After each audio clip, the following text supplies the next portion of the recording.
The broadcast of the regular meeting of the Business Inspections, Housing and Zoning Committee will now begin. Good afternoon. Welcome to the regular meeting of the Business Inspections, Housing and Zoning Committee for today, which is October 20th, 2020. I'm Lisa Goodman. I'll be chairing the committee today. As we begin, I'll note for the record, this meeting has remote participation from members of the City Council and City staff as authorized under Minnesota Statute, Section 13D.021, as a result of the declared local public health emergency. At this time, I'll ask the clerk to call the roll so we can verify a quorum for the meeting. Councilmember Wright? Present. Gordon? Osman? Present. Ellison? Present. Schrader? Here. Chair Goodman? Present. There are 5 members present. Let the record reflect that we have a quorum. The agenda for today's meeting is in front of us. I'll begin with the consent agenda, which includes items 8 through 21 on the agenda. Item number 8 are the liquor license approvals, and item number 9 are the gambling license approvals. Item 10 are business operating conditions for interstate parking at 126th Street.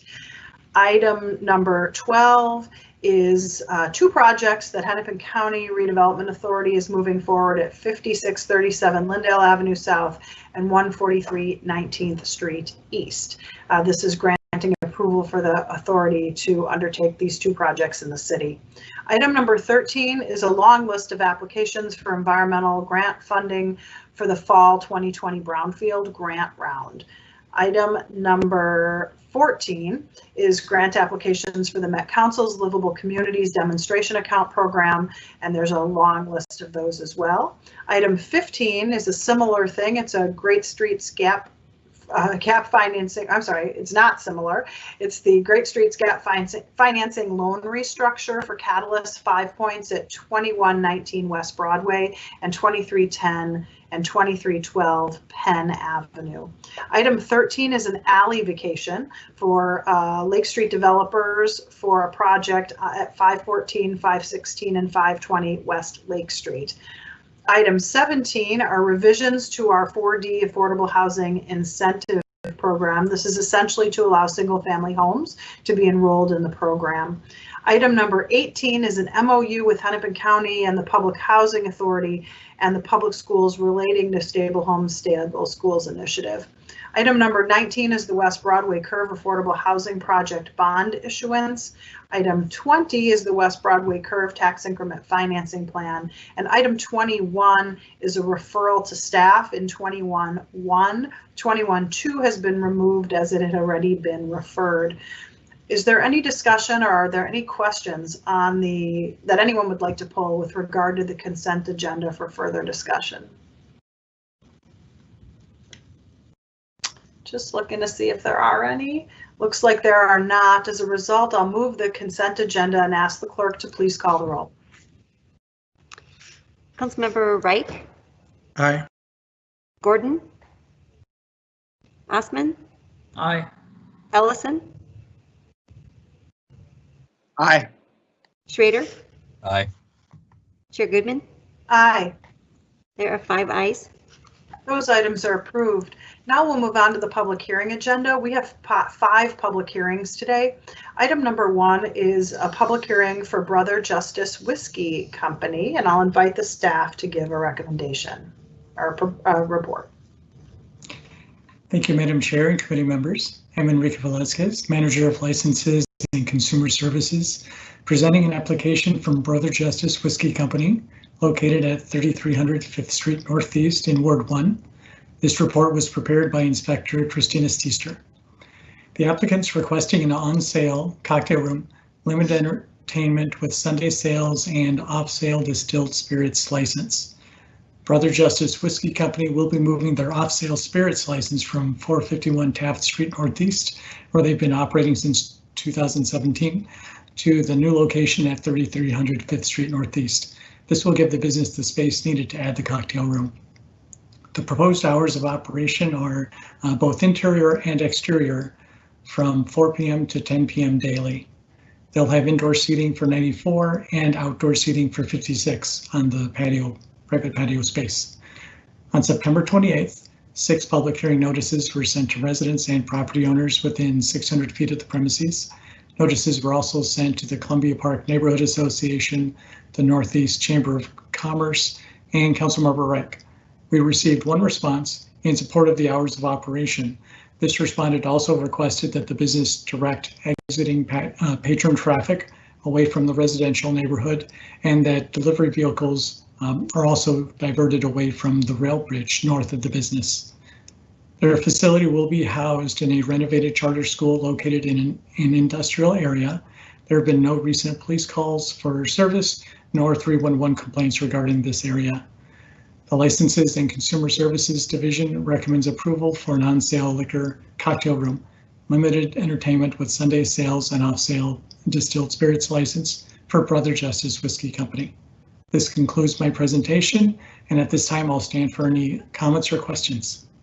Are there any comments or questions for Mr. Velasquez on item number 1? Seeing none, I'll ask the clerk to open the public hearing and see if there are any speakers in queue. I see the applicant is in queue. That would be Mr. Steger. If you're on, you are welcome to press *6 to unmute your microphone and speak. Hi, everybody. Can you hear me? We can, sir. Excellent. Thank you, Councilmember Goodman, council and committee members. I appreciate the work done by staff in working with us to prepare our applications to make sure that they're complete and thorough and for their recommendation for approval. Brother Justice was a real historical Minnesota monk. He believed great whiskey could help good people in hurting communities make it through hard times. And during Prohibition, he helped Minnesota farmers make world-class moonshine so they could put food on the family table. Like the monk Brother Justice, we also believe good whiskey can be a blessing to the community. But unlike Brother Justice, we always operate within the law. And and therefore that's why I'm here today, to make sure that we have obtained all the permits and licenses to operate under Minnesota and Minneapolis distillery law. We have, as mentioned, we already have a licensed micro distillery, and we've been operating in our literally underground but legally above board mini distillery at 451 Taft Street in Ward 1 for 5 years. And we've been operating under our off-sale license for 3 years. And we've spent that time and done it that way so we could master our whiskey craft and innovate new ways to feature Minnesota sourced ingredients like white oak from Todd County, barrels from Stearns County, and peat from Aiken County. And that's because our dream is really to help put Minnesota whiskey on the national and world whiskey map. We've also used this time to find ways to help our community and our neighbors. Although we have been Minnesota's smallest micro distillery and virtually invisible because we don't have a cocktail room, we still have contributed more than $100,000 to local organizations through in-kind contributions, supporting healthcare, housing, education for folks who are struggling. Our in-kind contributions have raised $27,000 at live auction for Habitat for Humanity in 2019, for example, which is more than, we don't brag here, but more than offerings donated by Delta and Polaris. And when COVID hit, we partnered with Tattersall and Du Nord and Hy-Vee, Lunds and Byerly's and others to make all hands sanitizer, give it away to local congregate care communities, over 100,000 gallons of it, and then contribute proceeds to Second Harvest Heartland. And through it all, we have absolutely remained committed to growing in Minneapolis and specifically North Minneapolis. And we have gone on, despite COVID, to push to open our new micro distillery and open up a cocktail room for the first time in our 5-year history. The industry has been shut down and burned down for a lot of folks, but being in touch with other distillers, restaurateurs, cocktail folks, all of us are committed to working together to build something just and humane in its ashes. Our cocktail room is going to be accessible. We're the first company in the history of WeCo, Northeast Minneapolis company that advises folks on accessibility issues, to voluntarily, out of the blue, contact them and say, how do we make this experience as integrated, as wonderful for somebody who comes in a wheelchair or with a cane or with autism or other disabilities as it is for anyone else. And we're using the small economic opportunity created by our business to try to really help forward the incredible talent that exists in disadvantaged communities and contractors. We, again, voluntarily required our general contractor to make concerted efforts and successful efforts to make sure that we had qualified minority contractors on our project without requiring, any requirement from the city or the state, because we receive no public dollars. And we are partnering with Chef Jametta Raspberry of House of Gristle to be able to provide our food, a charcuterie board, to our patrons. All of this is designed not because we think, because we just want to bring the best of excellence in our communities to Minneapolitans, to people in our state, and give people a high quality moment of peace and respite and being cared for in our cocktail room. Happy to answer any specific questions, but wanted to let you know where we're coming from and what we're intending. Fantastic. Thank you so much for your testimony and for being on the call today. I'll ask if there's anyone else that's on the call that would like to speak to this issue. If there is, please press *6 to speak now. Anyone? Seeing none, I'm going to close the public hearing and thank Mr. Steger for his incredible work and call on Councilmember Reich. Thank you, Madam Chair. And in moving this item forward, I will vouch for my colleagues that not only clearly from the testimony are they committed to community in so many ways and very intentionally. They make really good product, so I can vouch for that. And in addition, they're not just makers of product. I know they're curators of experience, and the mindfulness that they have for others and all the things that they do, I think was apparent in the testimony. And I really look forward to them opening up in their pretty spectacular new space and move this accordingly, Madam Chair. Okay, so Councilmember Reich has moved approval of this item. I do want to note that Councilmember Gordon is present for the record and would like to vote on this item. And so on Councilmember Reich's motion, I'll ask the clerk to please call the roll. Councilmember Reich? Aye. Gordon? Aye. Osman? Aye. Ellison? Aye. Schrader? Aye. Chair Goodman? Aye. There are 6 ayes. That carries and the motion is approved. We'll now move on to the public hearing number 2, which is a property assessment for clean energy, otherwise known as PACE financing project for 3136 Minnehaha Avenue. And I will ask Ms. Shaw for her presentation. Good afternoon, Madam Chair, members of the committee. You have before you a request to pass a resolution adopting, levying, and adopting the assessment roll for PACE financing in the amount of $318,707 for energy efficiency improvements and equipment at 3136 Minnehaha Avenue. 3136 Minnehaha is a new construction 18-unit apartment complex planning the install of solar panels, energy efficient HVAC system, upgraded windows, LED lighting, and related equipment. The total cost of the improvements are $318,707. St. Paul Port Authority has approved financing, which will be paid back over a term of 15 years. The energy efficiency upgrades will result in an estimated 20-year utility savings of $337.40. And do you have any questions about this project? Thank you for your report, Ms. Shaw. We'll see if there are any questions from members of the committee. Seeing none, I'm going to move to the public hearing and ask the clerk if there are any speakers in queue for this item. Madam Chair, no speakers in queue, but I would suggest that any speakers on the line for item number 2 to weigh in right now. If there are any speakers for this PACE financing project, item number 2, please press *6 to unmute. Seeing none, I'm going to close the public hearing and call on Councilmember Ellison.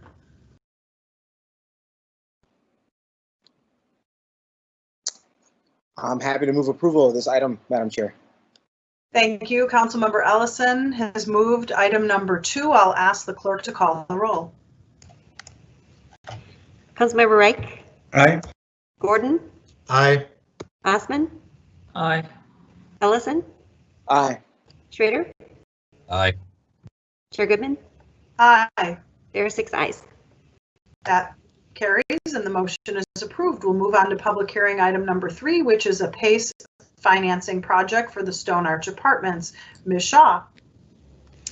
The next request before you is for the passage of resolution adopting the assessment, levying the assessment, and adopting the assessment roll for PACE Energy financing in the amount of $331,475 for a solar project for Minneapolis Stone Arch Apartments LLC.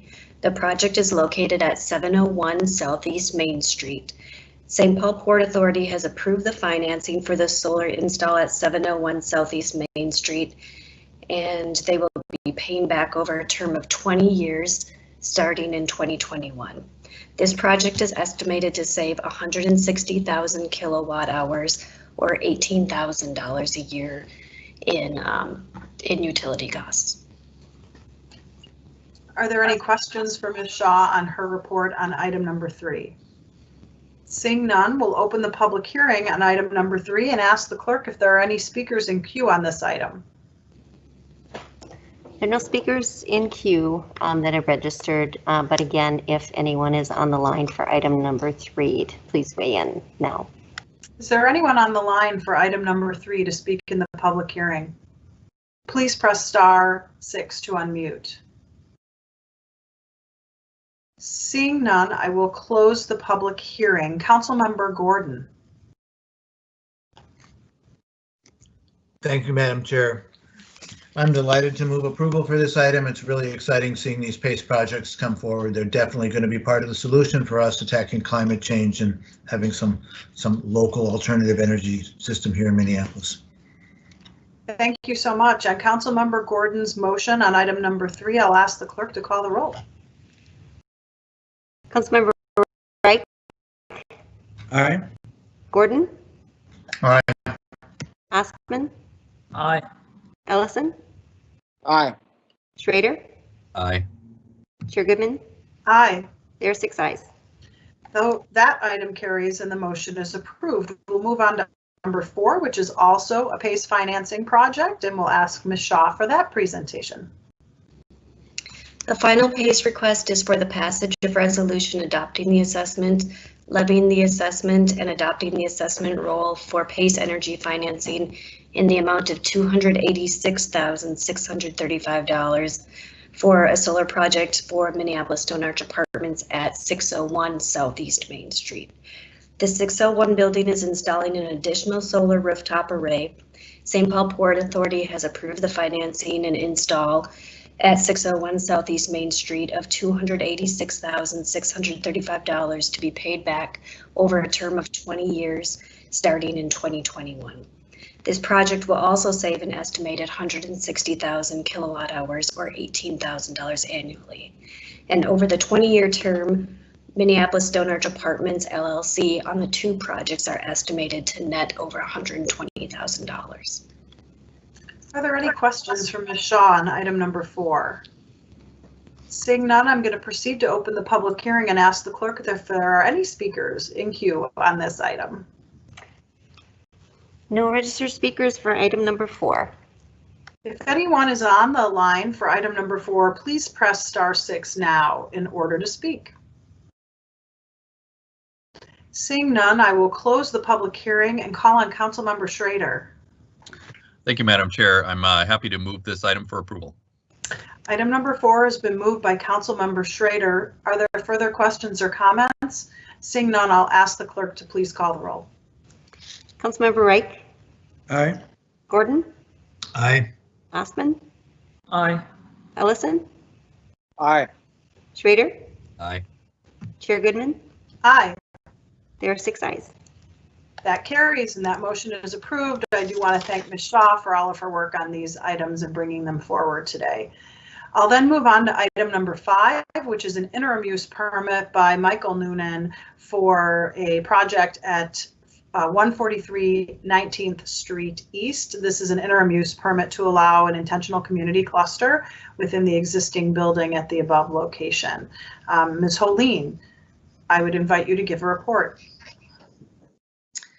Good afternoon, Chair Goodman and committee members. The application before you, I'll wait for the presentation. There we go. The application before you is an intentional community cluster development proposed by the Hennepin County Housing Redevelopment Authority.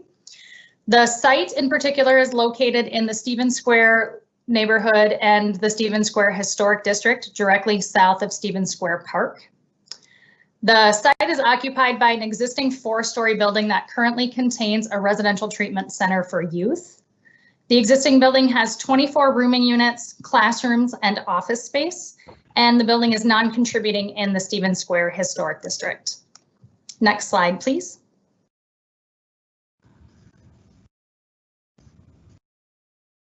You can go one more. The Hennepin County Housing Redevelopment Authority is proposing an intentional community cluster development.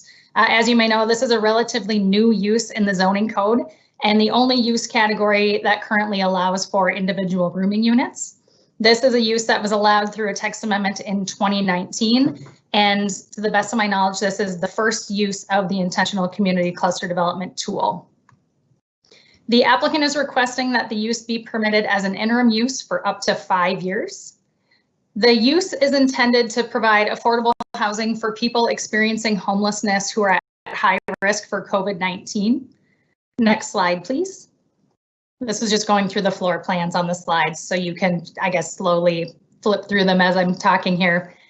The intended use is to provide affordable housing, as I noted, for people who are at high risk for COVID-19.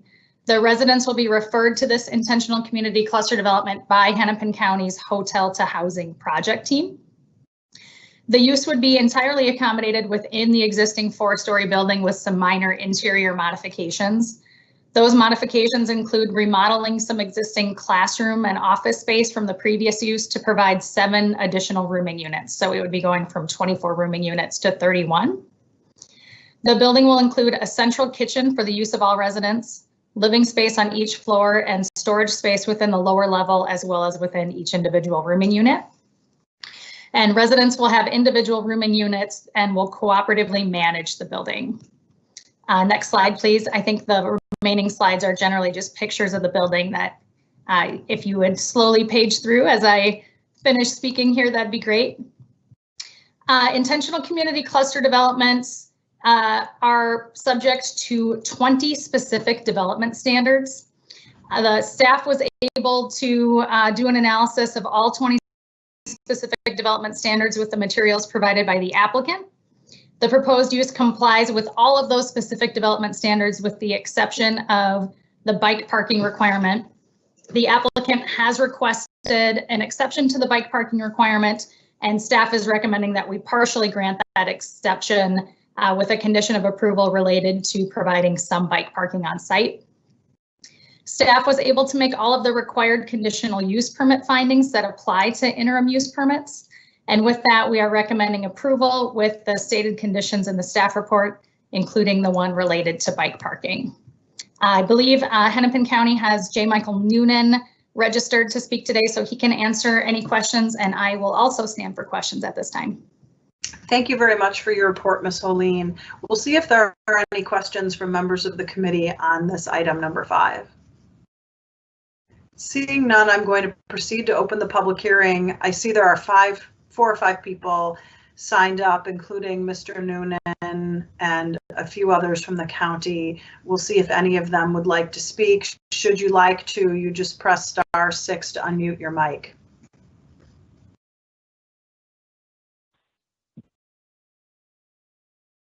Okay, we'll see if Mr. Noonan, would you like to speak?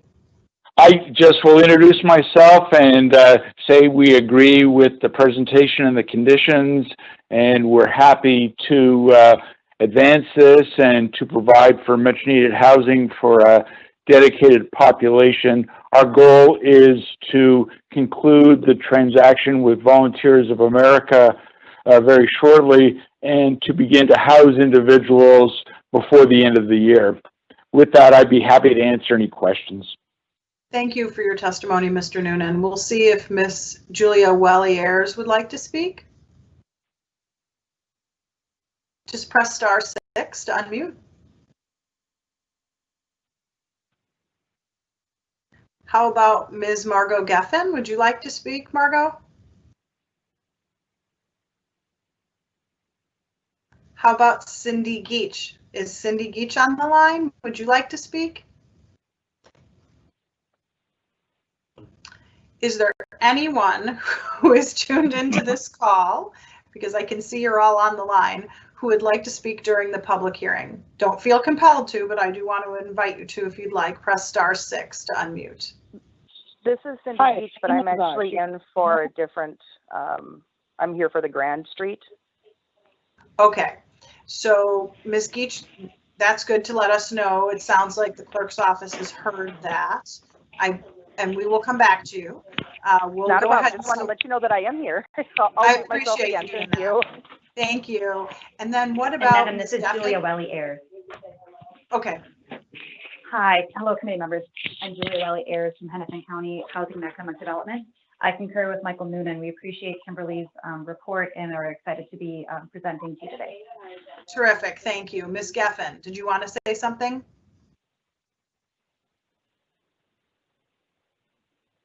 Okay, seeing not. Thank you for being on the call today, Ms. Geffen.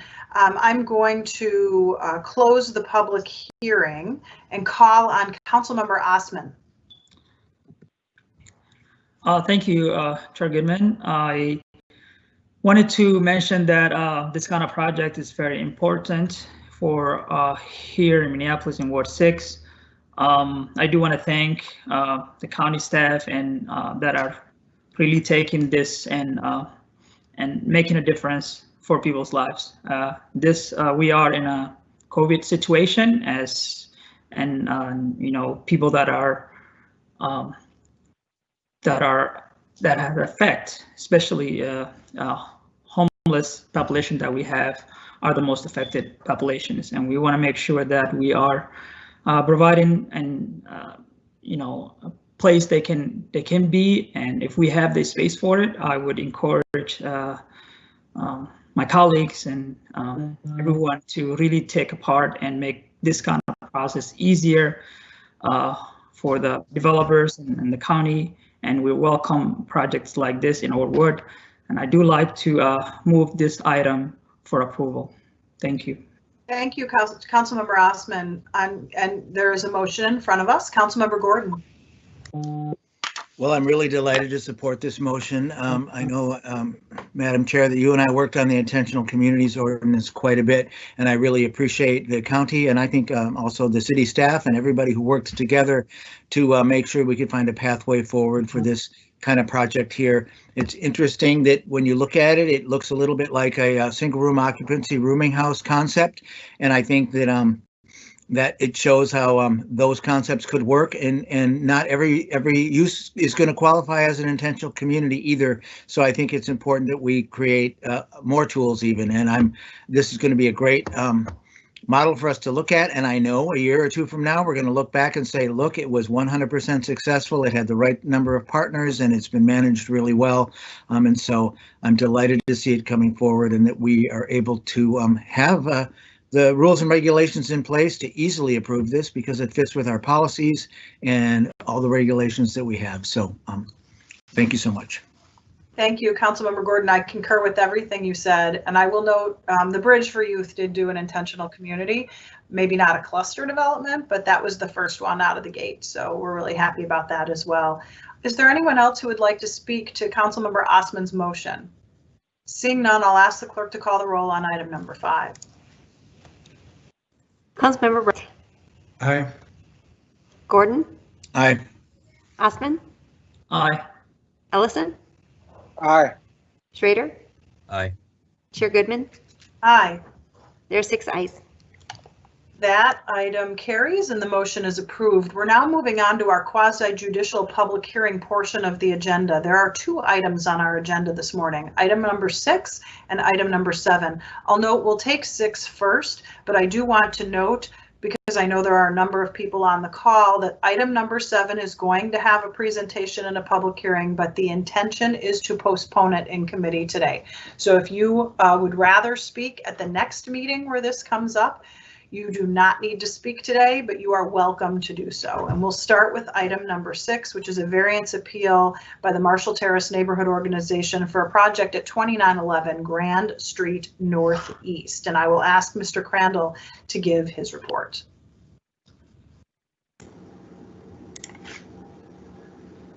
Good afternoon, council members. Peter Crandall, Senior Planner with CPED Land Use. The appeal before you today concerns a project located at 2911 Grand Street Northeast.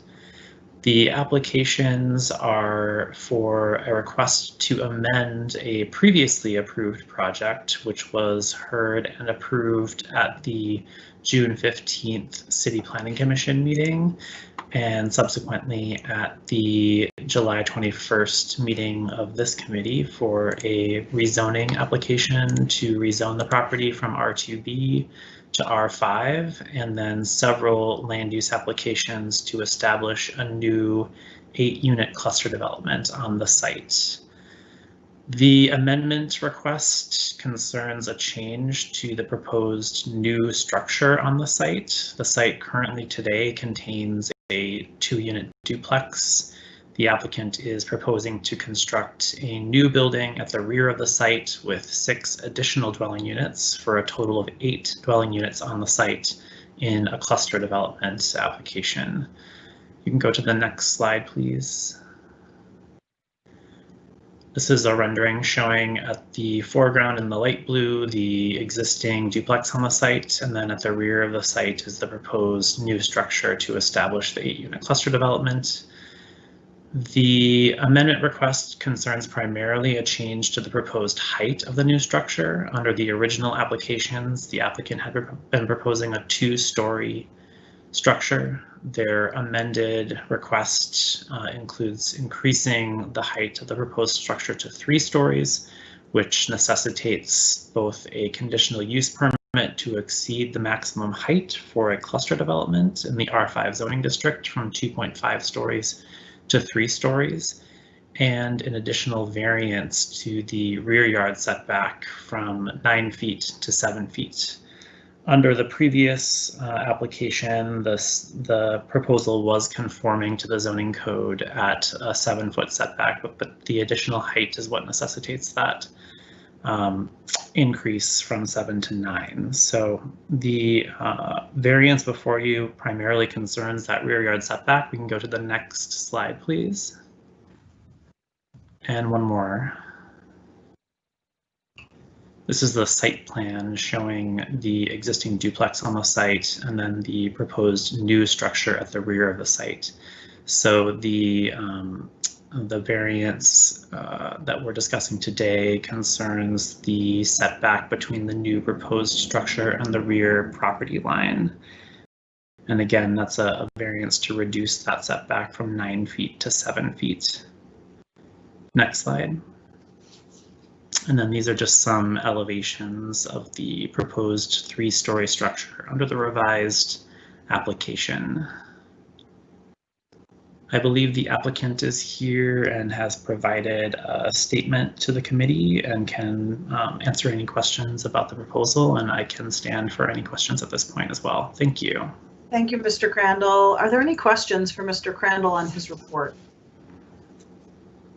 Seeing none, I'm going to proceed to open the public hearing. With this type of hearing, we give the appellant an opportunity to make their case first. Is there a representative from the Marshall Terrace Neighborhood Organization on the call to speak to this appeal? I believe Mary McGuire is on the call. Ms. McGuire, I would offer you the opportunity to go first.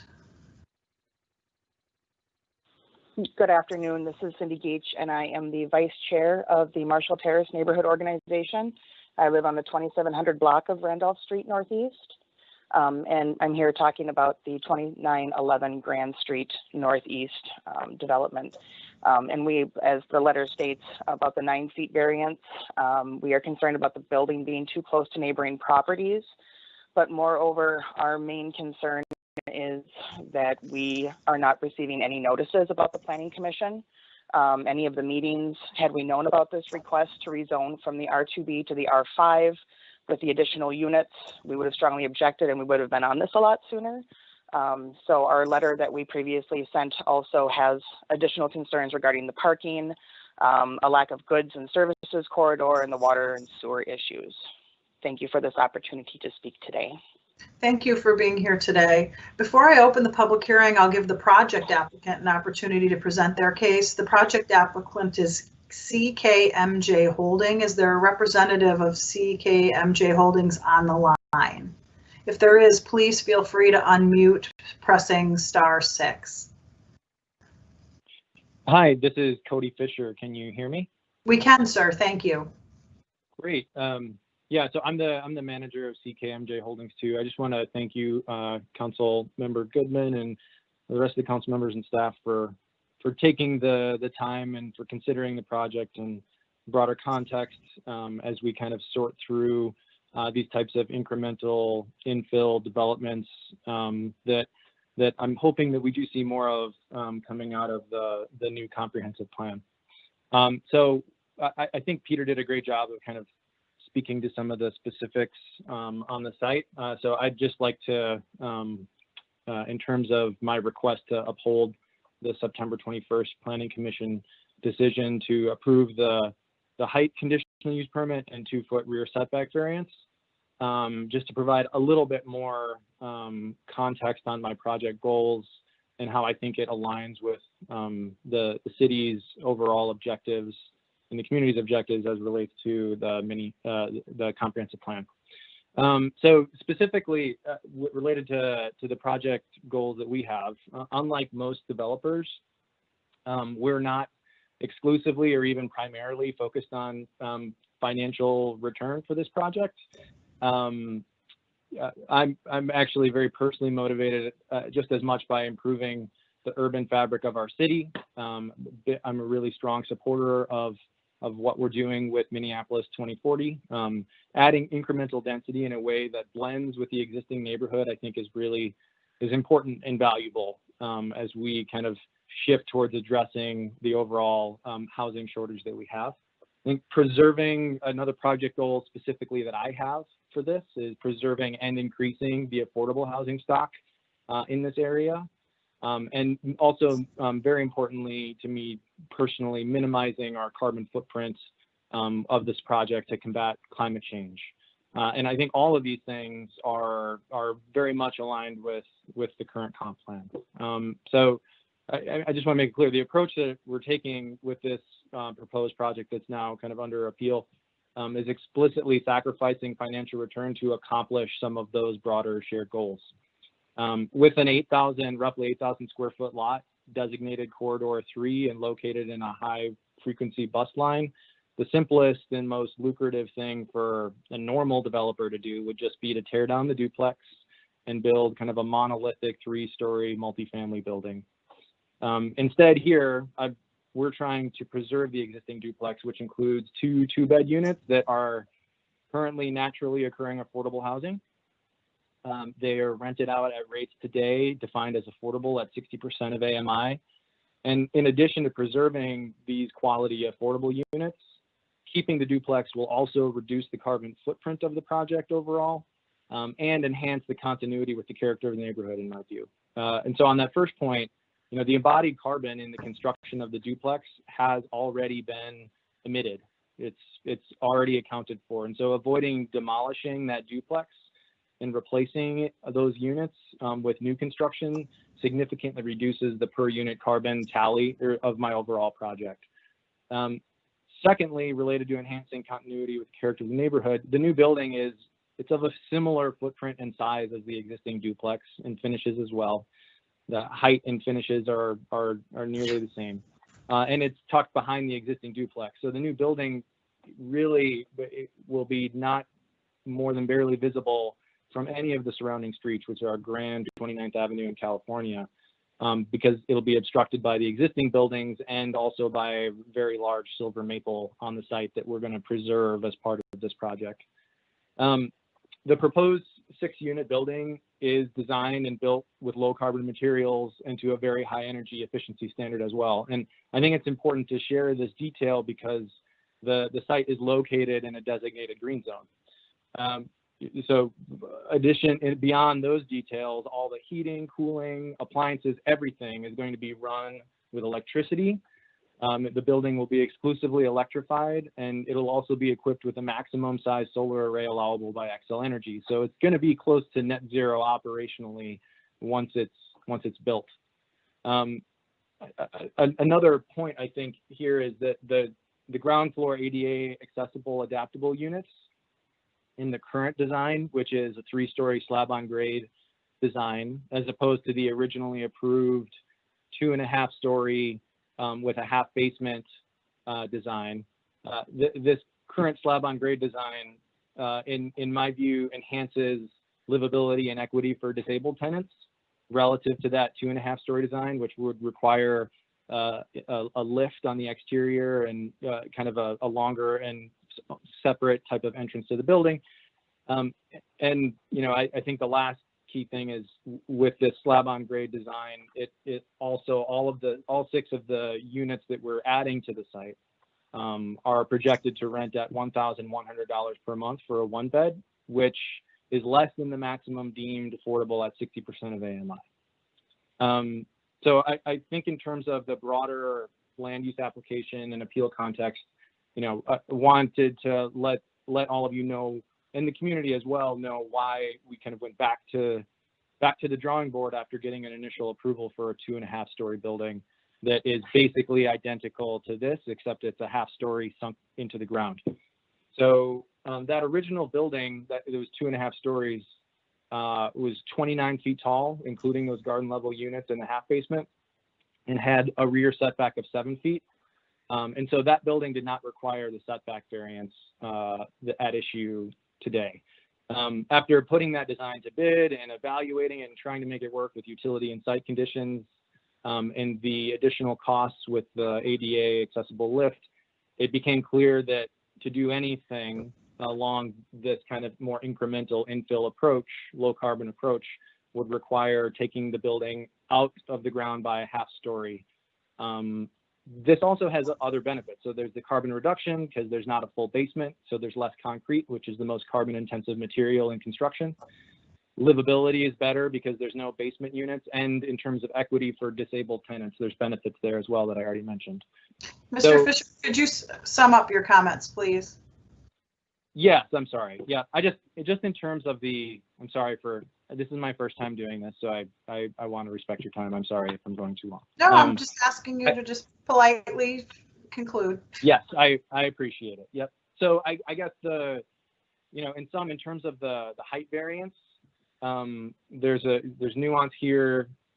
The proposed 3-story building is only actually 3 feet taller than the original 2.5-story design. In terms of the actual setback, fully 20% of the building is going to be 9 feet or more from the rear lot line, and only the southeast corner will be 7 feet from the rear lot line, which is why the variance was needed. And it's going to be a significant increase from the current status quo, which is the non-conforming garage that's just 1 foot setback from the rear lot line.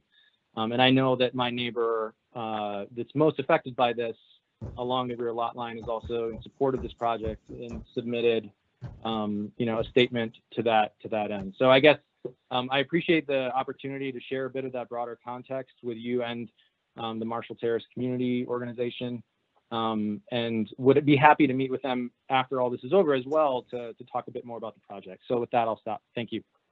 Thank you, Mr. Fisher.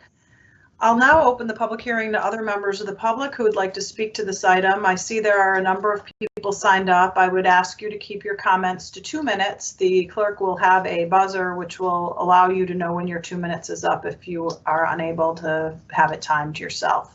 We'll start with Jim Lindberg. Mr. Lindberg, are you on the line? You can press *6 to unmute. Hi, I'm on the line. I'm the architect for the project with Cody, and I have no further comments, but if there's any questions for me, I'd be happy to answer them. Thank you for being on the line today, sir. The next speaker would be Sherry Seymour. Is Ms. Seymour on the line? Please press *6 to unmute.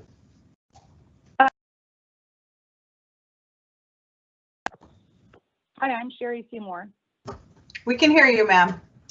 Great. I live at 3001 Grand Street, less than a block from this property.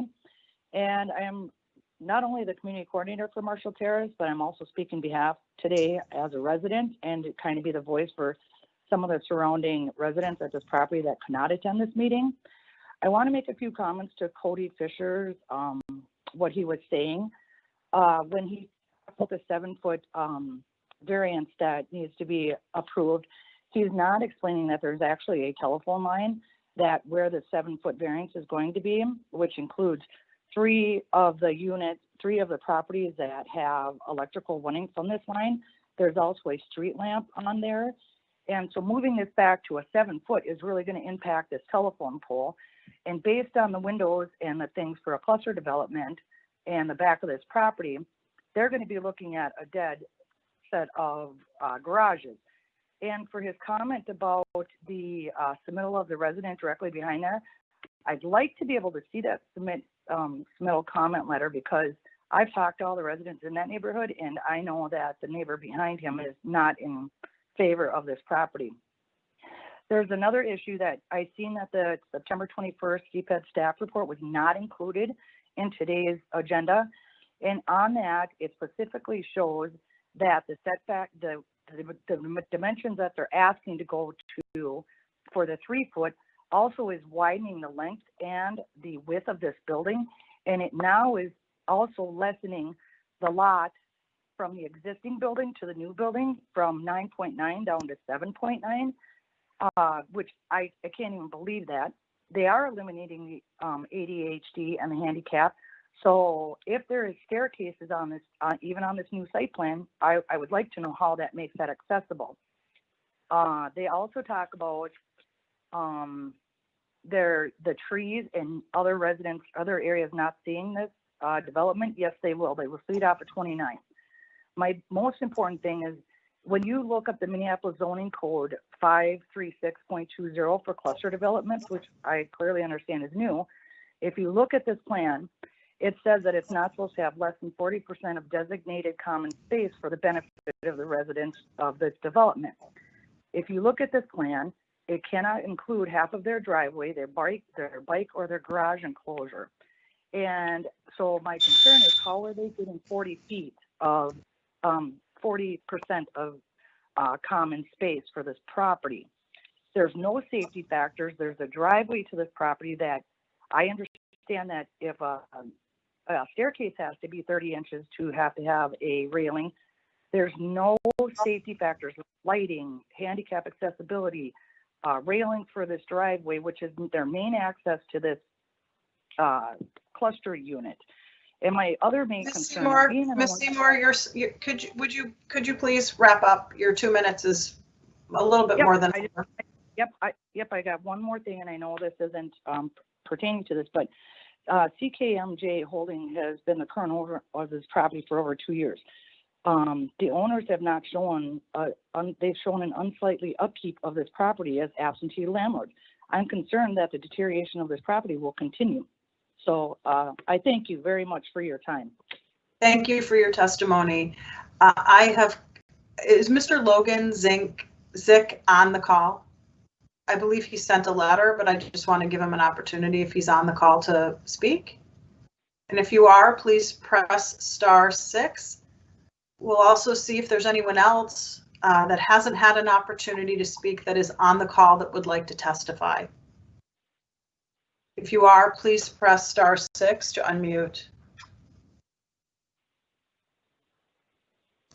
Seeing that there are no additional speakers, I'm going to close the public hearing. I will call on Councilmember Reich. Thank you, Madam Chair. And clearly there's a lot of merit to the project proposal and a fair amount of thoughtfulness in terms of city policy objectives that have been baked into the proposal. But there's also a lot of issues and concerns that have not been worked out with community that I think also have some merit and certainly could have been explored if the process by which there's an iteration and presentation with community and stakeholders could have taken place in advance of this meeting. I appreciate the offer of the developer to meet with neighbors post facto, but a lot of the utility of that interface will be lost with an approved project. I certainly do not question our ability to do cluster developments. I'm very much in favor of that. And certainly it serves a lot of our newer concepts in terms of homeless, transitional, and deeply affordable housing concepts. Actually, our previous project that we approved in this meeting certainly underscores that.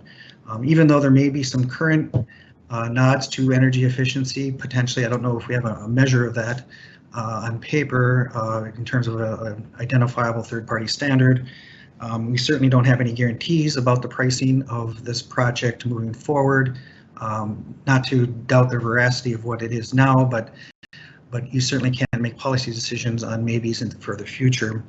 So we don't really have those trade-offs. And I know, because I'm on the work group with my other colleagues that are on this committee, that when you want to go above and beyond what's granted by right, there's a very deep policy discussion that we're currently having in terms of how we implement 2040 moving forward. To what degree do we want to have certainty in certain other policy objectives in exchange for going outside of what's required and what is allowed on the books? And so with that, I know you could definitely get to yes with a project like this in a community that I know and several other very dense and supportive of affordable projects that they've co-created and approved, that we could get there.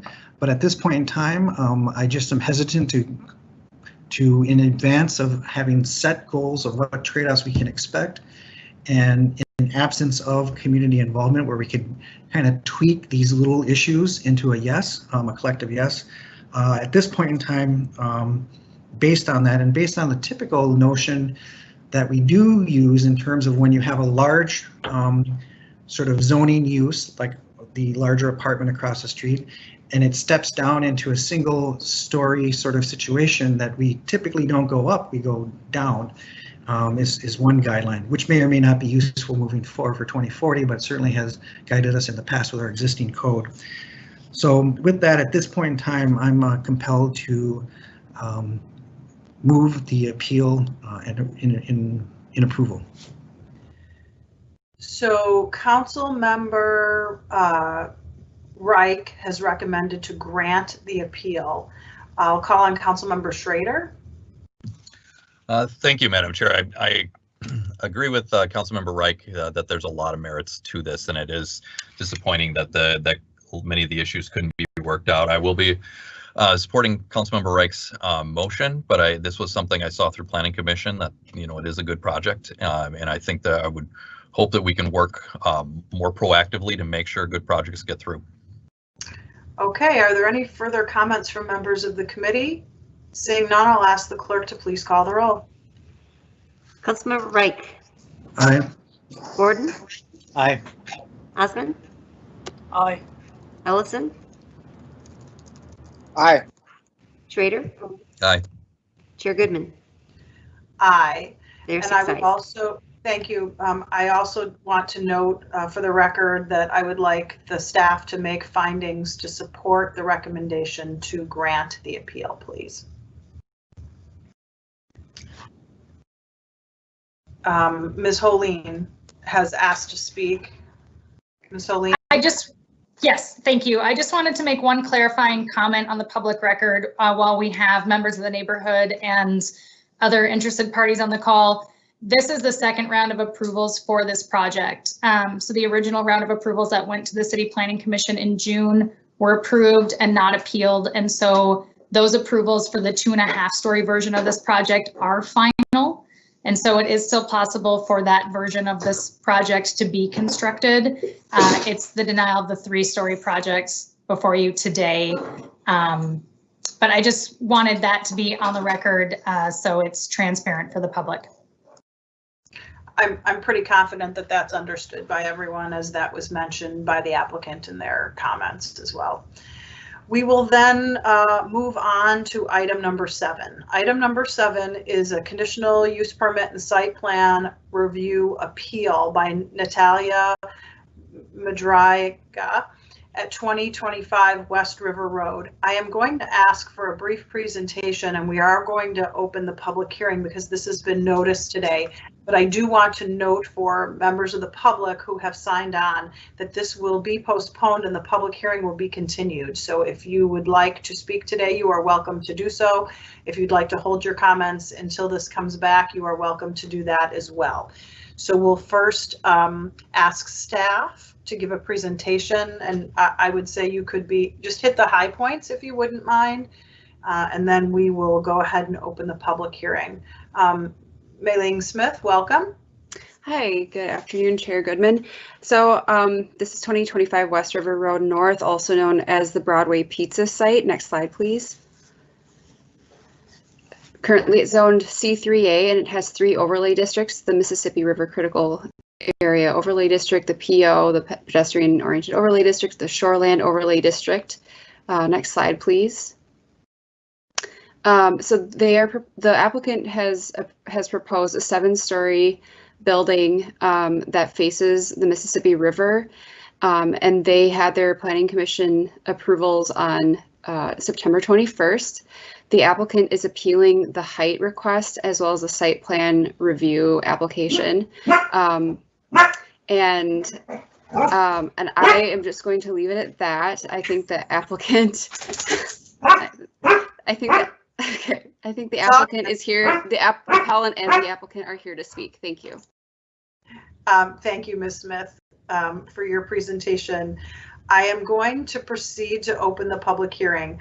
Because we're not going to be taking this item up today, I am not going to have the applicant and then the project applicant speak. We'll just simply open the public hearing, and if either of those parties would like to speak first, I'm absolutely open to that. We'll see if Natalia is on the call, and if you are, we would invite you to speak first. This is the applicant of the appeal. And you would press *6 to unmute.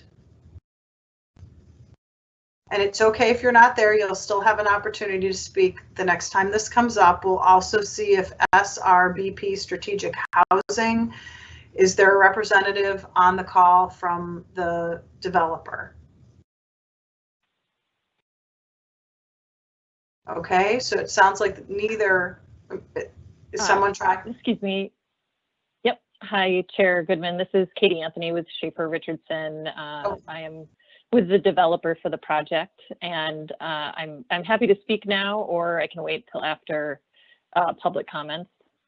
Nope, if you're going to comment, it's before the public, not to respond to them. So, but we're not going to take it up today, so you will have an opportunity to speak when it comes up again. Would you like to take your time today, or would you like to wait until it comes up again? I'll go ahead and wait until it comes up again. Thank you.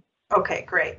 So I see that there are a number of people from the committee who are on the line, and I will just call on them in the order that they've been presented to me. And you are welcome to speak today, or you can say you're on the call, but you'll speak next time as well, starting with the esteemed Ms. Bridges. Welcome. Good. Press *6. Good afternoon. Can you hear me? We can hear you, Ms. Hi. Bridges. Thank you. Okay. Thank you, Councilmember Goodman and council and committee members. I am Dorothy Bridges, and I've lived in North Minneapolis for the last 16 years as a resident and homeowner of Hawthorne neighborhood. I also spent an additional 5 years in Jordan community, so I know North Minneapolis very well. Moreover, I spent my entire professional career as a banker with more than 40 years. And, you know, the highlight of my career has been working to build economic prosperity in neighborhoods like North Minneapolis. I definitely support affordable housing, but one that includes mixed income and mixed use. I'm seriously concerned with the ongoing trend of requiring less for developments in North Minneapolis. Case in point, the Broadway Pizza project. I live just 2 blocks from the site, but wasn't contacted by the developer or our neighborhood council for any input or any impact. The project covers a unique parcel along Mississippi River, yet does nothing creative to add to things our community needs the most, even when we have asked for it. The developers are seeking variances from stringent zoning and planning rules around the height and proximity to the river in order to maximize the concentration of housing on the site. Other affordable projects in different parts of the city are required to include market rate units along with community accessible amenities like coffee shops, stores, to build complete neighborhoods and even full service restaurants.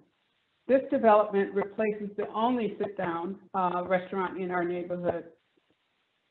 The rest of the options we have available to us are fast food. Developer has said a restaurant would not work in this space.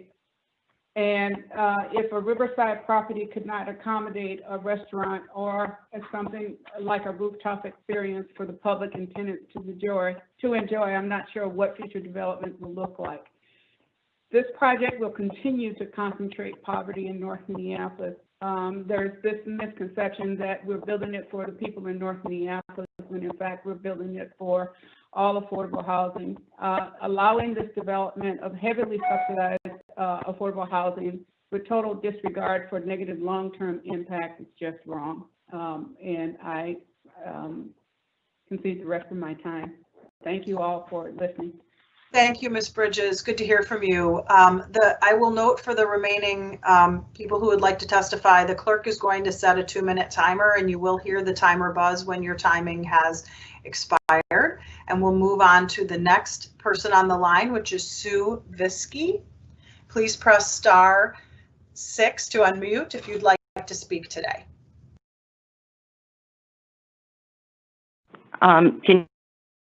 We can hear you, ma'am. Thank you. Hello? Hello, go ahead. We can hear you, ma'am. Okay, this is Susan Vixie, and I also am a 16-year resident of the Hawthorne neighborhood. And I'll just skip to the high points now. I'm really concerned about the height of this proposed project. It far exceeds the current shoreline overlay district, and it's twice the Mississippi River Corridor Critical Area Ordinance in the urban mix. Just to kind of clarify, the area north of Plymouth is a different critical area district than the North Loop in downtown and does have different height restrictions. And the critical area we're talking about on the Broadway Pizza site is very narrow. It's from the river to 2nd Street, so it's only 2 blocks.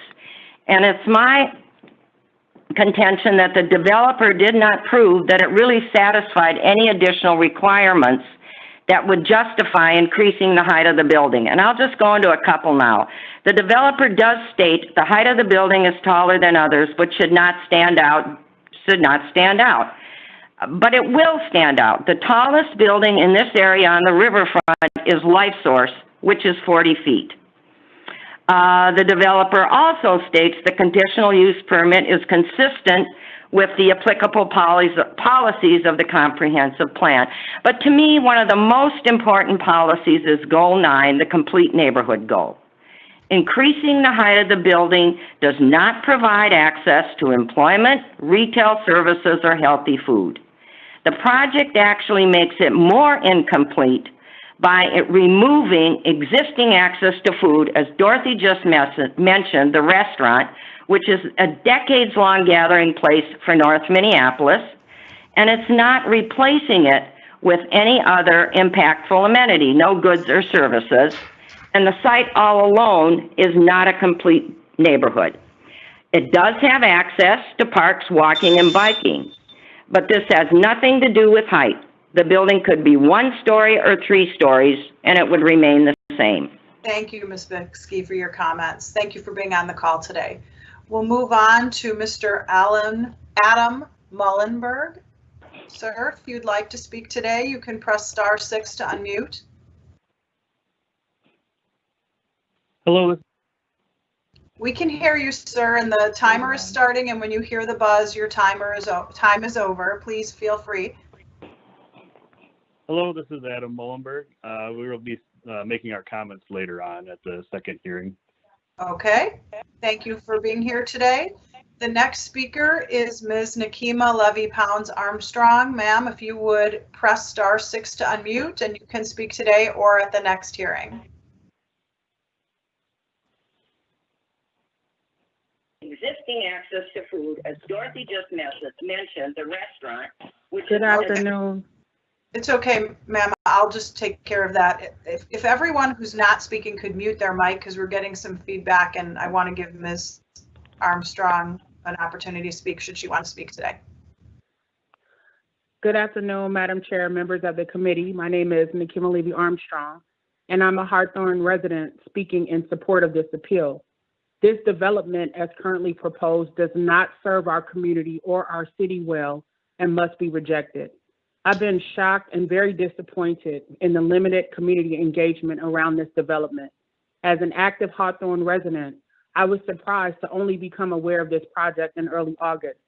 I joined a special board meeting of Hawthorne Neighborhood Council on August 13th to have the developer present their plan. As an interested neighbor, I wanted to learn more about the project, but was told upon joining that there would be no opportunity to speak and the briefing would be limited to 15 minutes by the developer. Shortly afterwards, the Hawthorne Neighborhood Council drafted a letter of support on August 20th. There was no communication or soliciting feedback from the broader neighborhood, just a rubber stamp from a handful of individuals. And now the developer will try to stand before you and say that the Hawthorne neighborhood supports this. We don't. Here's the problem with this proposal. We're repeating again what we've done over and over in North Minneapolis, concentrating poverty on the north side, which will not lead us to economic stability. We have to find ways to engage our north side neighbors more meaningfully in order to bring about the real change we need, allowing our neighbors to feel and be a part of what happens in their neighborhood, and to be sure development is balanced with the needs of the community. We need a strong equity framework when developments like this are proposed so that North Minneapolis does not continue to get the short end of the stick. Thank you for allowing me to speak today. Thank you, Ms. Armstrong, for being here today. And we are postponing this item so additional work can be done, but I do appreciate everyone who's here today. We'll move on to Mr. David Miller. Mr. Miller, should you want to speak today, please press *6.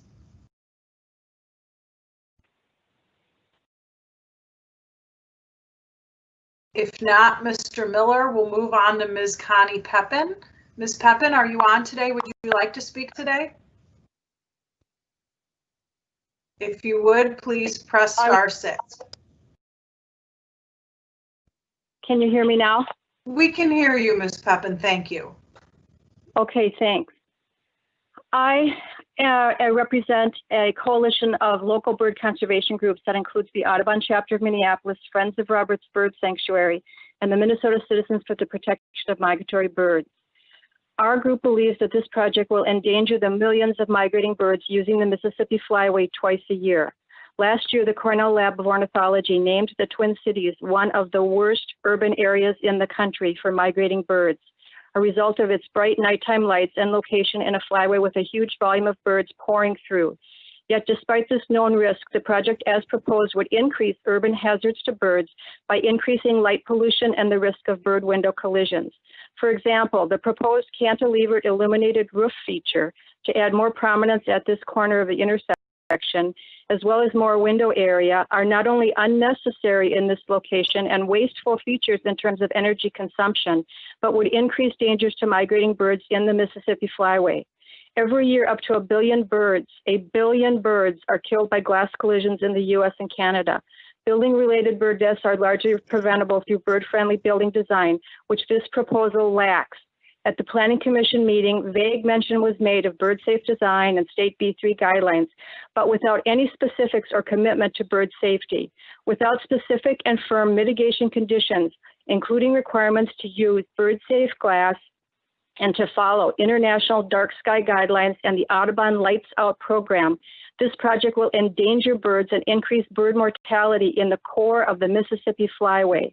We urge you to require changes to this proposal that will ensure bird-friendly design to prevent more light pollution and bird glass collisions, rather than increasing threats to birds in the core of the Mississippi Flyway, which has international significance for birds and other wildlife. Thank you. Thank you, Ms. Pepin, for your testimony. We'll move on to Ms. Colleen O'Connor Toberman. You have 2 minutes if you'd like to press *6 to unmute. Thank you, Chair Goodman and committee members. I'm Colleen O'Connor Toberman with Friends of the Mississippi River. FMR is not party to this appeal, and we do not agree with all of the appellate's concerns, but I do have some comments on building height. FMR is a pro-density organization, and we support the Minneapolis 2040 plan. We also believe that the riverfront is a special asset. It comprises a tiny percentage of our city's land, and it deserves special design consideration. Managing building heights is one aspect of that. Well-managed building heights tier away from the river. This creates more visibility between the neighborhood and the riverfront and promotes additional river-oriented development by making it possible for buildings further back to still see the river. This project at 83 feet is over twice the height limit set for this site. And these height limits are not holdovers from prior times. They are being actively affirmed in current plans and policies. In fact, the forthcoming Mississippi River Corridor Critical Area Ordinance height limit of 42 feet for the site is already being disregarded if this project moves forward as is. The height limit is intended to help create an entire river-oriented neighborhood. To disregard it at the first opportunity is short-sighted, and it sets a poor precedent. When, if not now, will the city hold Northside developers to the same design standards that other neighborhoods enjoy? If a building that's double the height limit will be allowed, it should include other community benefits. We appreciate the project's affordability, but community members have also been asking for more commercial space that would offer a better replacement for the loss of Broadway pizza. Another potential mitigation would be to require bird-safe glass. Again, Friends of the Mississippi River supports dense development, and we support many aspects of this project. But a project that's twice the height limit sets a poor precedent and shortchanges the North Minneapolis riverfront from high-quality, river-oriented design. Thank you. Thank you for your testimony. The next speaker is Stephen Greenfield. Mr. Greenfield, are you on the line? And if so, please press *6 to unmute.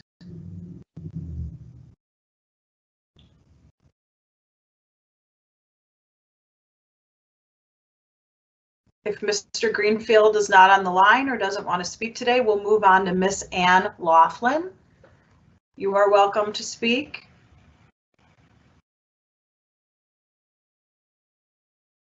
Press *6. And the next speaker after Ann Laughlin is Katie Anthony. Are you on the line, Katie Anthony?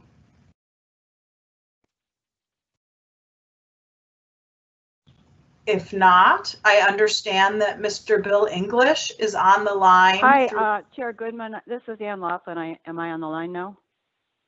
You are on the line, and let me just note that after you will be Mr. Bill English, who is calling in with Ms. Bridges' phone since he had some misunderstanding about how to sign into the call today. So we'll start with Ms. Laughlin and then Mr. English.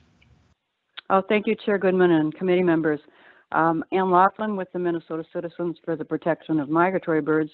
Our coalition of bird conservation groups believes that approval of this project is inconsistent with the city's upcoming Mississippi River Corridor Critical Area Ordinance, or MRCCA ordinance, which the city, the DNR requires the city to implement to ensure, quote, that the city's land use and regulatory framework protects the natural resources in the MRCCA.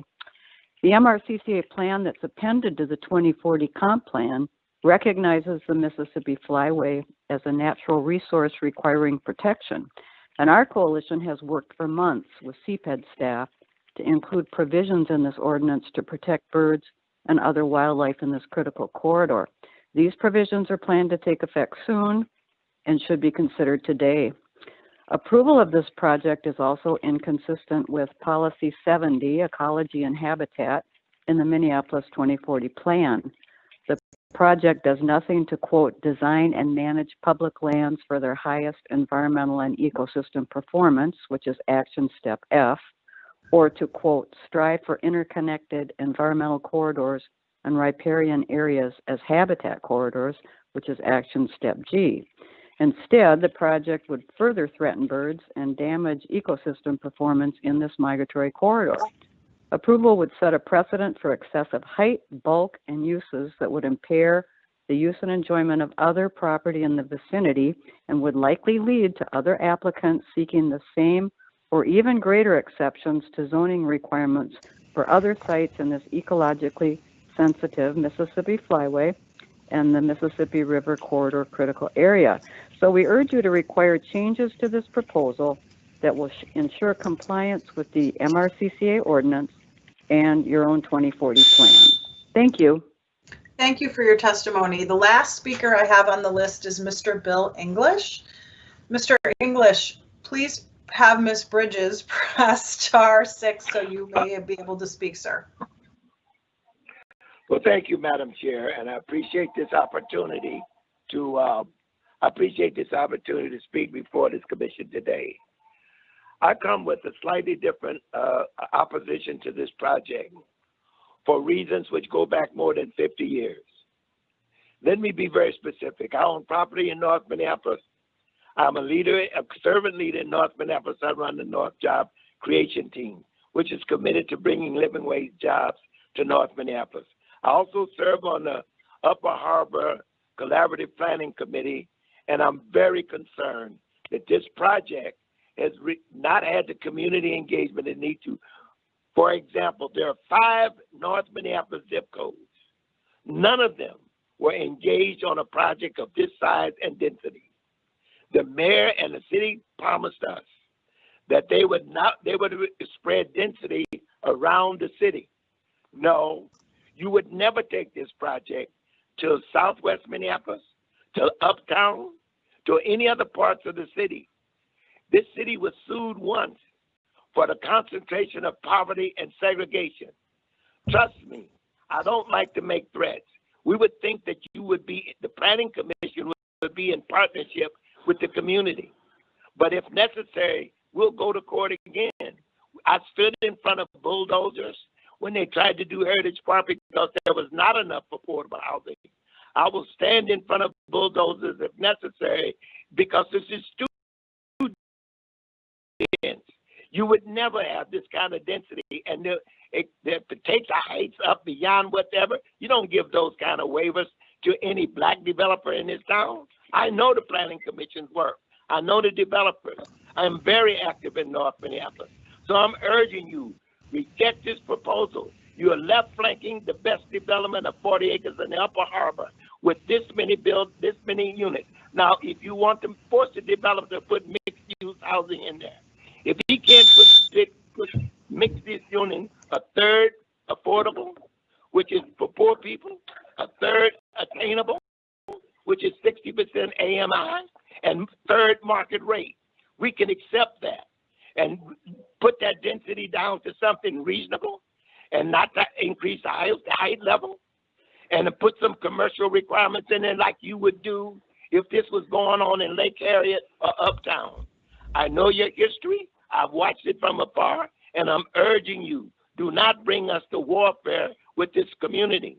But we stood in front of bulldozers once for the right thing. We will stand in front of bulldozers again.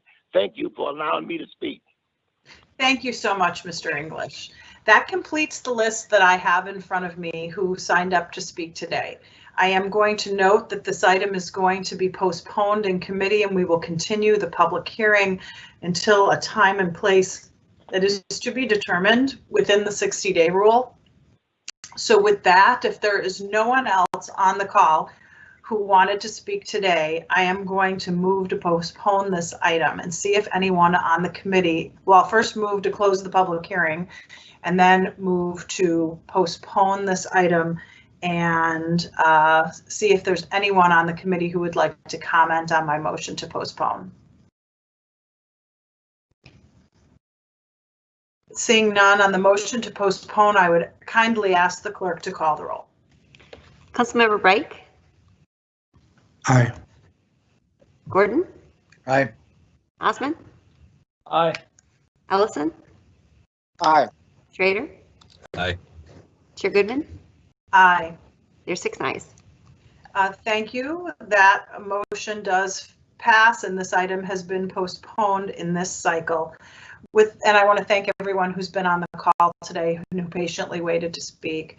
We will then move to our 2 remaining discussion items, starting with item number 22, which is the Metropolitan Council's Livable Communities Housing Goals.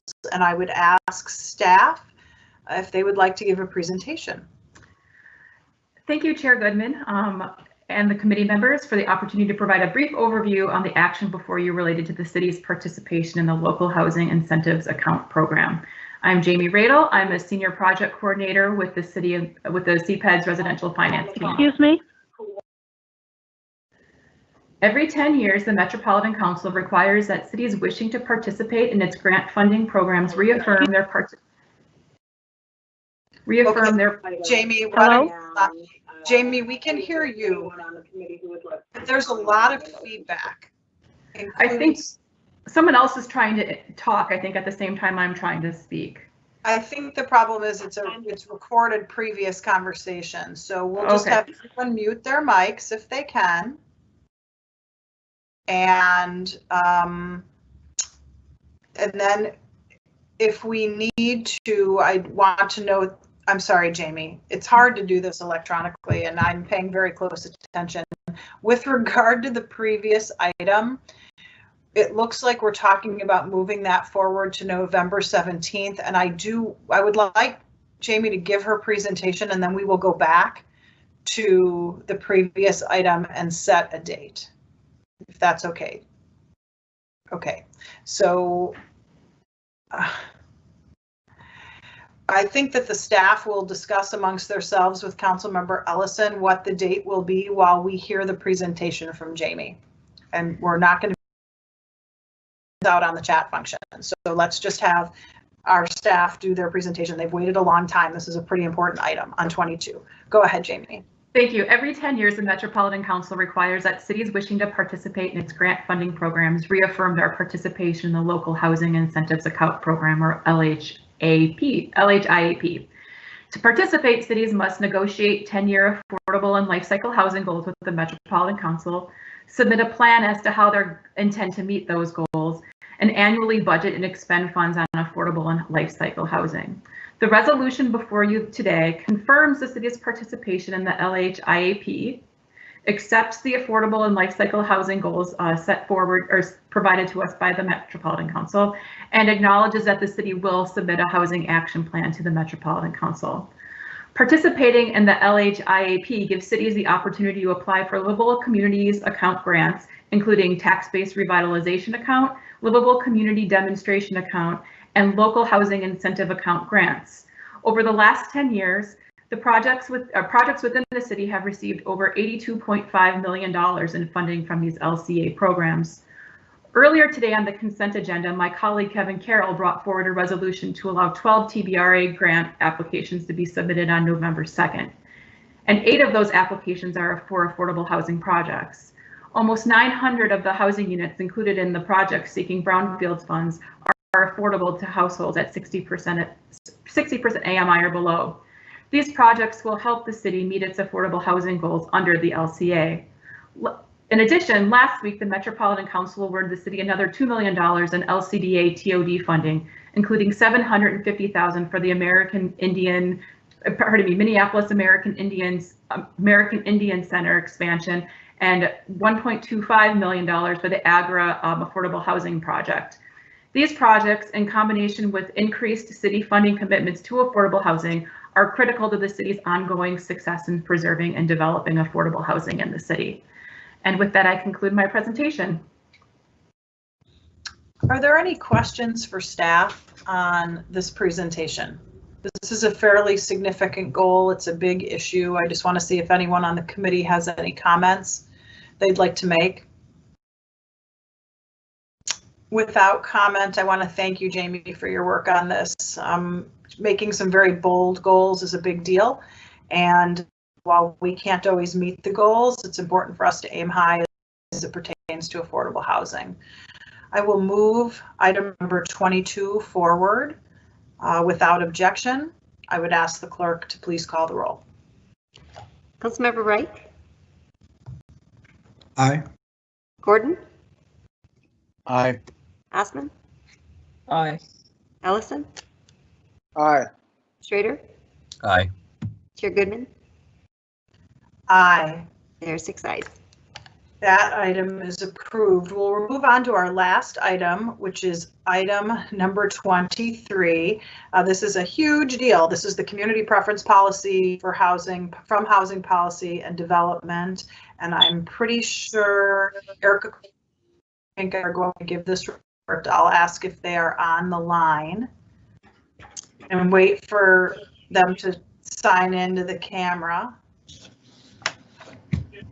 Thank you, Chair Goodman. This is Erica Coleman, Senior Project Coordinator. Erica, I wanted to say something before we let you away so quickly.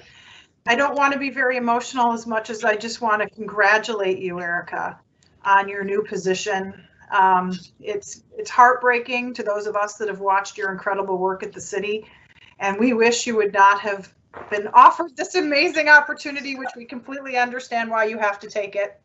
Losing women leaders in the city, especially Black women in the city, is very hard for the rest of us, but we want you to go on and do more incredible things. And so on behalf of all of the women who have had the opportunity to work with you, as well as all of the employees who have seen your brilliance and will miss you, I want to thank you for everything you've done and hope that eventually you will come back to us, perhaps as our CPED director in a number of years or in another major role. You have been an incredible part of our housing team, and this policy and others would not have been possible without your leadership. So I'm sorry I had to just jump in before you gave your presentation because I don't want you to leave, but I'm very proud of you and proud to know you.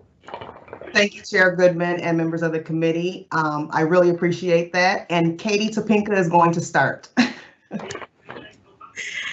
Thank you, Chair Goodman and committee members, and I, of course, echo congratulations to Erica and that we're really going to miss her being part of our team, and it was really fun to get to work with her on this policy. So I'm just going to do a brief introduction and then turn it over to her to go over the details because she really led the development of this policy. So we are here today to present on a new policy for the Housing Division, a community preference policy. So next slide, please.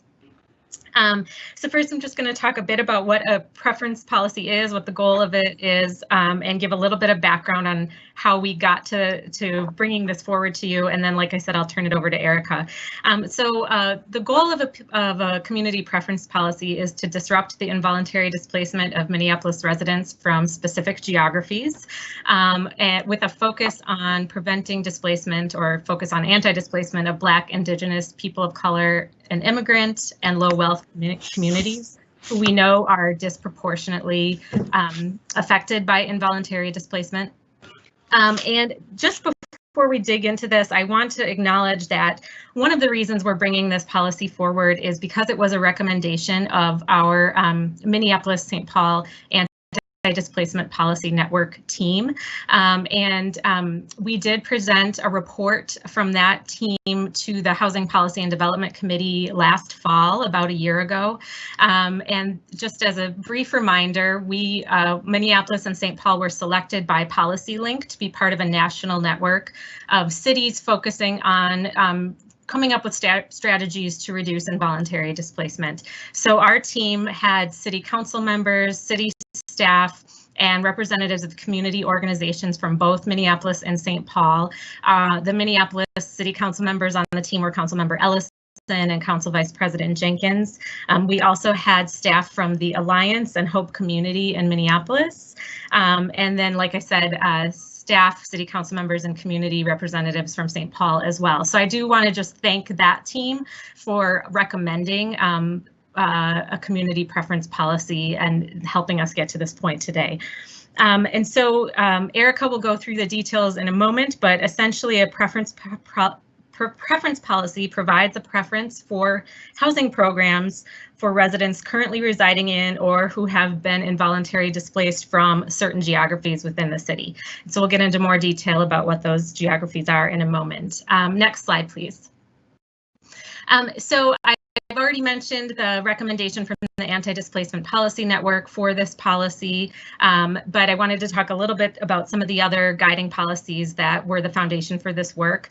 Minneapolis 2040 has a policy goal to minimize the involuntary displacement of people of color, Indigenous people, and vulnerable populations such as low-income households, the elderly, and people with disabilities from their communities as the city grows and changes.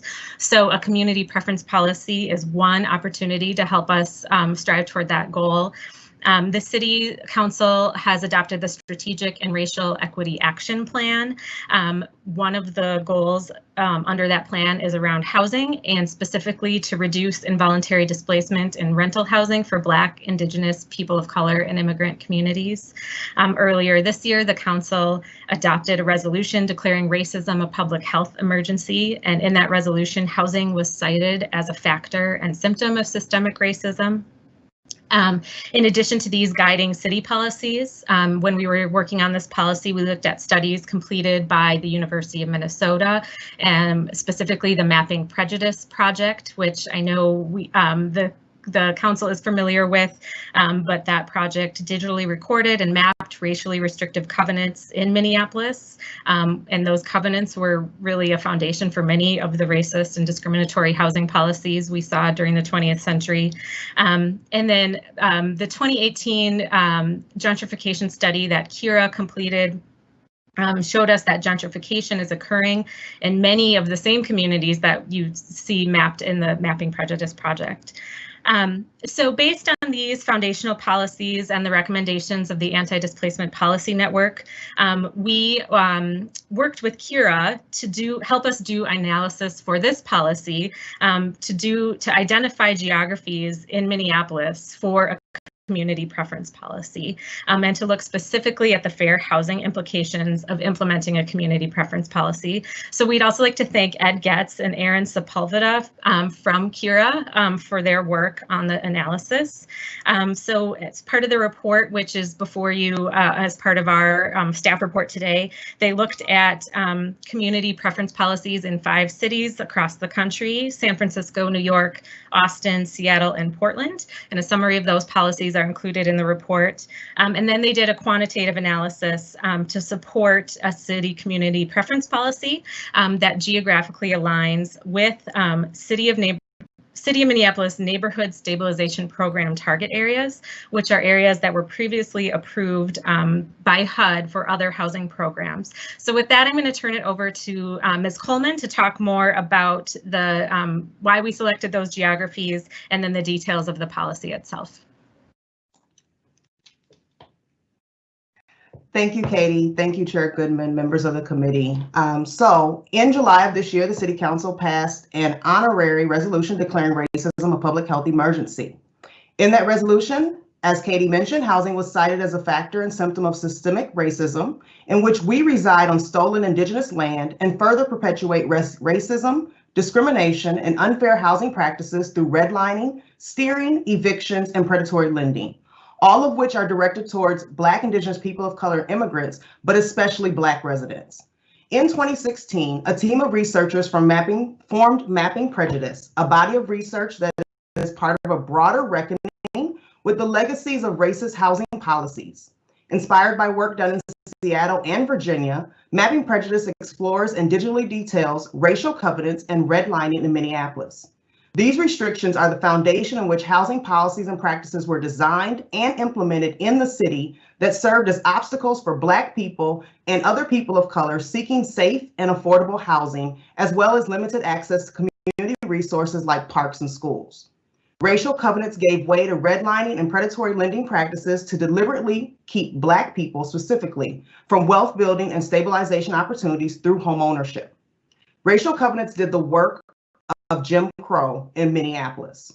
This history has been willfully forgotten. Studies and projects have been curated about these historic practices, as we cannot address the inequities of the present without an understanding, reckoning, and atoning for the past. Disparities in education limit income and wealth building, which render BIPOC residents burdened by housing costs. Involuntary displacement represents one of the worst outcomes of these patterns. Data supports that BIPOC communities are most vulnerable to and likely to be subject to involuntary displacement, as shown in Kira's Gentrification Study. The pressure of housing costs is just one example of many deep-rooted disparities in wealth, opportunity, housing, safety, and health due to racism. These disparities are some of the starkest in the nation, and they manifest in consistent geographic patterns because of racially discriminatory housing practice and policy. The recommendation for a community preference policy, specifically in housing, has been a common theme expressed throughout various community engagement initiatives held by multiple city departments over the last 2 years. Through the Minneapolis 2040, the Strategic Racial Equity and Action Plan, and Minneapolis Homes engagements, the theme was expressed with the focus for BIPOC and immigrant communities and low wealth communities in Minneapolis who have been historically marginalized and structurally disenfranchised. In addition to the city enterprise, the Anti-Displacement Policy Network team identified the development of community preference policy as a priority, as outlined in its report presented to the City Council in October 2019. The community preference policy draft was posted on the city website and sent to all Minneapolis neighborhood organizations for public comment from July 10th through August 26, 2020. A community preference policy gives residents residing within certain geographies preference to receive assistance for specific city programs or projects. Based on findings from the CURE studies, staff recommends that residents residing in the NSP target neighborhoods are eligible for a preference for certain city housing programs, which will be determined on a program-by-program basis. Next slide, please. CURE's gentrification study identified 54 census tracts within Minneapolis vulnerable to gentrification, 21 of which gentrified between 2000 and 2015. Most of the identified tracts, both vulnerable to and that did gentrify, fall within the NSP target areas in which people of color are represented at higher rates than white people compared to the citywide. Gentrification is a distinct concept from displacement, but the two are highly intertwined. A preference policy will apply a percentage of eligible activity not to exceed 50% applied preference, and that percentage will be analyzed and recommended on an activity-by-activity basis. The eligibility areas for this policy will apply to neighborhood stabilization program target areas as seen as this map. These two contiguous tracts are parts of near North and Camden communities, as well as most of the Northeast community and the southern sectors of the city, which includes Phillips community and a large portion of the Powderhorn community. These target areas are made of a large percentage of BIPOC and immigrant residents compared to citywide.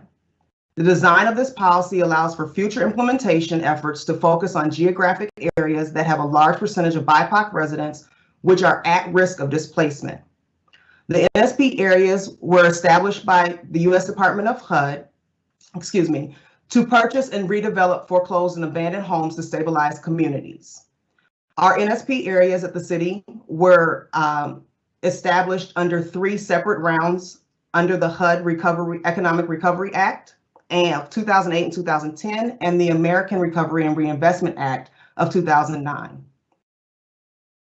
In designing this policy, city staff and CURE recommend giving preference to residents and former residents of NSP target areas due to the fact that residents of these neighborhoods, particularly BIPOC households, either have been displaced or face an increased risk of displacement due to extreme economic forces.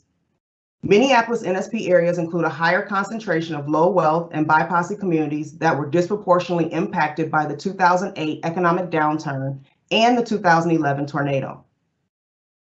The community preference policy, ownership housing policy, would be implemented through the Minneapolis Homes financing and/or the perpetually affordable housing programs using selection criteria for homes produced through the RFP. Next slide.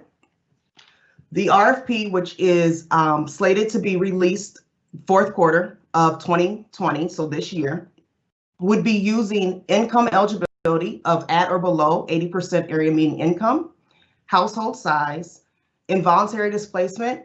Involuntary displacement will be by tax forfeiture, foreclosure, and/or extreme economic forces dating back to July 1, 2007, and/or being at risk of involuntary displacement, and current rental status criteria. In applying this, we cannot exceed 50% preference due to fair housing as well as disparate impact rules. So that is the reason for a 50% preference on the programs applied in the program, excuse me.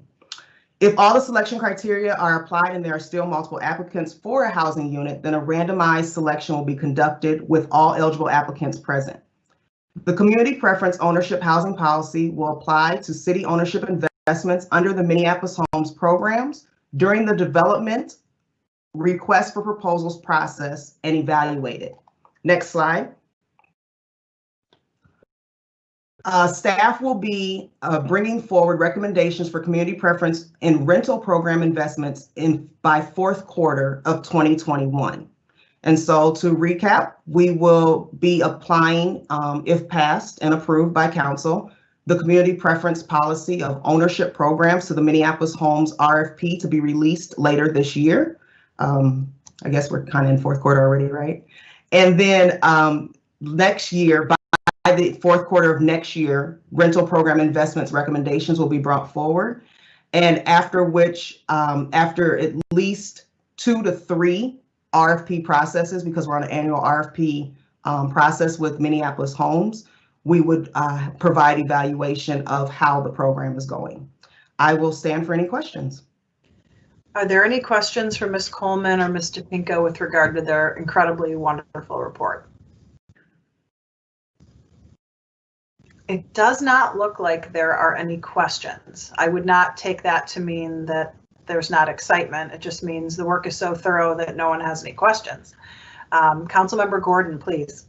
Yeah, I wouldn't mind jumping in a little bit here. I think this is really fantastic progress. It's great to see this kind of being the result. I really appreciated the way it was spelled out about the policy work and including that displacement policy work that was done necessarily not by the city, but also looking back at how our policies, including the comp plan and our racial equity action plan, all kind of led up to this, and seeing this implementation is very exciting.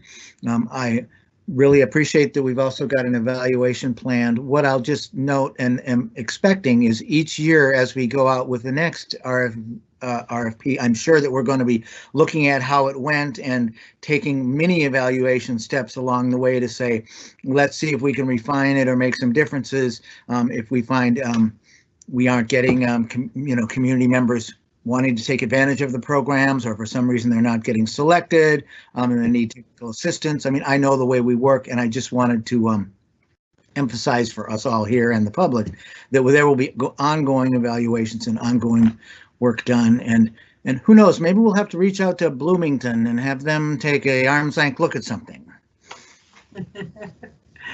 Is there anyone else on the committee that would like to speak? Seeing none, I'm going to move approval of the community preference policy, as well as the report from Kira, receiving and filing that. And just really thank so many of the council members who came on in this past cycle who really felt strongly about the concept of community benefits in housing and making sure that displacement and gentrification did not happen, and challenging the institution to think about doing it differently. This has been a really incredible outcome, and it's because of the voice of so many people like Councilmember Ellison on this committee and others who really made this a priority, that this is going to see very unanimous support and probably a lot of attention from others who would like to do the same thing. So on the motion to approve the staff recommendation and a hearty thank you to staff, I'd ask the clerk to call the roll. Councilmember Reich. Aye. Gordon. Aye. Osman. Aye. Ellison. Aye. Schrader. Aye. Chair Goodman. Aye. There's 6 ayes. Thank you. That carries and that motion is approved. Because we have the business of trying to determine when item 7 will come back for another public hearing and discussion, I would see if Councilmember Ellison or staff would like to speak. Councilmember Ellison. Thank you, Madam Chair. I'm speaking up to say I think that we should continue it to November 2nd. I think after some exchange with staff, that seems like the best option. I will say that that's a tight turnaround for me to go and have conversations with community members. So I'm going to pursue that. And I think it's really important to understand the concerns of the neighbors. And so I might be in a position where I'll want to continue this again from there. But for now, in the hopes that we can resolve everything by the 2nd, I'll say let's continue this to November 2nd and go from there. Thank you, Councilmember Ellison. Is Mr. Carroll on the line?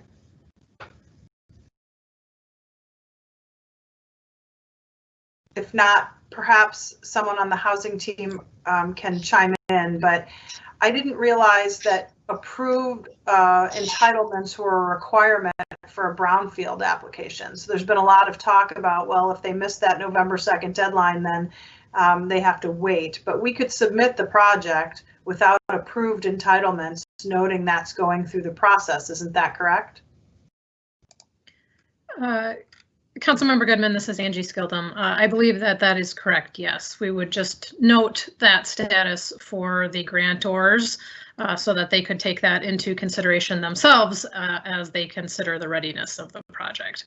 So Okay. we would flag that for them. Okay, thank you. I just want to be clear because I'm hearing from planners that nope, got to have the entitlements done by the 2nd of November. And I'm very concerned about the length of the agenda on November 2nd with a number of other land use items on the day before the election and asking Councilmember Ellison to be dealing with this in the days leading up to the election. It would be one thing if they couldn't submit the project, but clearly they can. So this is not a hurry up and get it done or we won't be able to apply for a grant. There's many projects on these lists. I would urge you to all take a look at them that don't have any zoning approvals at all, and we're submitting them. So that seems to be a little bit of a red herring. I don't want to put pressure on Councilmember Ellison. You were all on this public hearing. You heard some of the concerns. He's not a miracle worker. He's not going to be able to make everyone happy in 14 days. So I just want to note that we can still submit this with pending land use approvals. Are there further comments about the timeline? Seeing none, I will take it as a motion by Councilmember Ellison to postpone item number 7 until November 2nd. And should something change, he would let the clerk and staff as well as members of the committee know. I'll ask the clerk to call the roll on that motion by Councilmember Ellison. Councilmember Reich, Aye. Gordon, Aye. Osman, Aye. Ellison, Aye. Schrader, Aye. Chair Goodman. Aye. There are 6 ayes. That carries and the motion is approved. Seeing no further business before us and without any objection, I will consider the meeting adjourned. Thank you all for participating today.